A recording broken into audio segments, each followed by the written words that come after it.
The first startup we're going to have on stage, we're going to hear from Lars Blikom.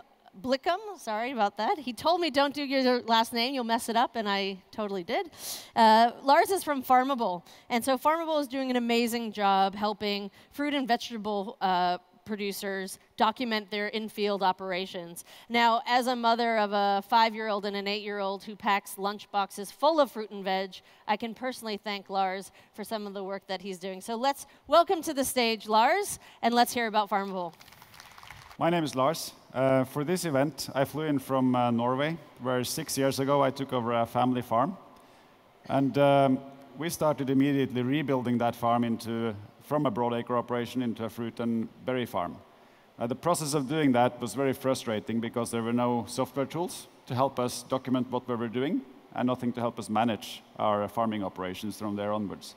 So we started building our own things, and these things have now turned into Farmable. Now, at Farmable, we observe the world population growing dramatically around the world. I'm sure you see the same. And we know that this population is going to be increasing a lot more food going forwards. And there's not much more land going around to produce all that food. So people with a little bit more abilities of forecasting than I have been able to estimate that about 30% of that food production increase is going to come from what we collectively refer to as precision farming. This topic is receiving a lot of interest and attention these days, as this conference is a good demonstration of. But we see that most of the incumbents in the industry and also most of the startups are focusing their efforts on broadacre crops and livestock operations. So at Farmable, we have chosen to specialize in fruit and vegetables, the smaller of the niches in this market. So at Farmable, we make it our mission to reinvent how farmers gather, organize, and analyze their data. We believe that precision farming is not something that the farmer can just buy off the shelf. It's something that they will experience and learn through what we call a journey. Now, this journey, we think, have 3 significant steps.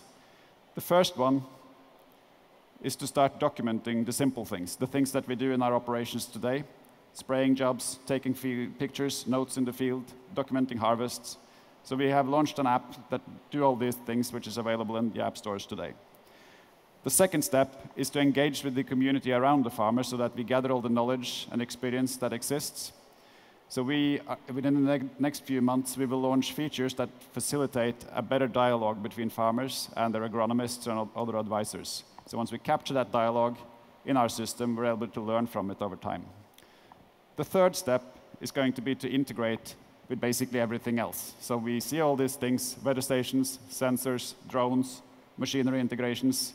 To make it simple for the farmers, we want to offer integrations into one information hub so that it's easy for them to deploy new things like that. Now, only when the farmer has made significant progress along these 3 steps can they expect to realize these benefits that we refer to when we talk about precision farming.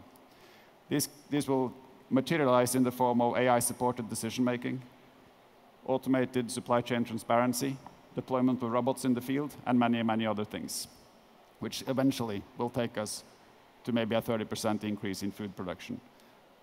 I'm sure we get there. We just need to do the simple things first. Just as a closing remark to especially the investors in the room, I said we've chosen the smaller of the niches in the agriculture industry, but estimated at 4.8 trillion euros in 2030, it's a pretty big niche. Thank you.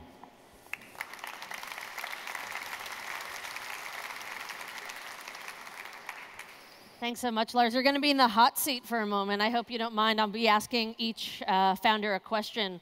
So now, Lars, this question is actually for the benefit of other startup founders who might have products that they want to bring to market, but also to producers or agronomists in the room. So I think that farmers want the tools and technology to help them do what they do better, and your tool obviously does that.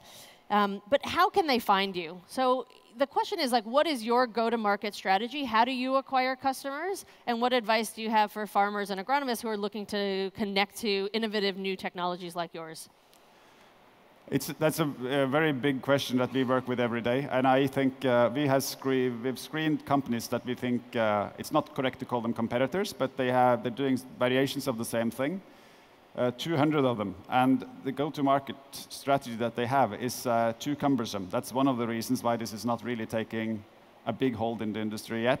Typically, it's a call me for a demo kind of setup, get a big proposal for paying a relatively large fee. So we have very much focused on a more consumer-type onboarding process where you just download the app within a couple of minutes. We need you to get started and understanding that this is something valuable, and then we can build on from there. So we're trying to learn as much as possible from the consumer-based app developers rather than B2B type concepts. Yeah, that's great. Actually, a very similar conversation was happening upstairs in the VC panel around what are some of the advantages that we have in Australia, and given that we are far away for some big markets, making your product as self-service as possible allows us to do our selling while we sleep, and allows us to get into new markets without actually having boots on the ground. So that's great advice, Lars. Round of applause for Lars and Farmable.